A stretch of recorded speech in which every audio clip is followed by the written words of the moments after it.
মধ্যপ্রাচ্যে নতুন করে উত্তেজনা বাড়াচ্ছে যুক্তরাষ্ট্র ও ইরান পরিস্থিতি। মার্কিন প্রেসিডেন্ট ডোনাল্ড ট্রাম্প হরমুজ প্রণালীর চারপাশে কঠোর অবস্থা বজায় রেখে ইরানের সঙ্গে যুদ্ধবিরতির সময়সীমা বাড়ানোর ঘোষণা দিয়েছেন।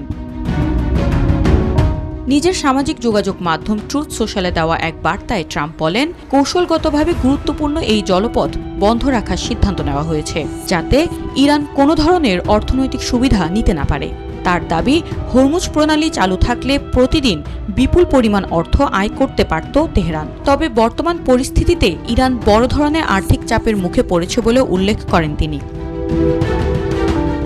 এদিকে ট্রাম্প বলেন, যে কোনো ধরনের আলোচনার আগে ইরানকে একটি স্পষ্ট ও ঐক্যবদ্ধ প্রস্তাব নিয়ে আসতে হবে, অন্যথায় সমঝোতার পথ কঠিন হয়ে পড়বে।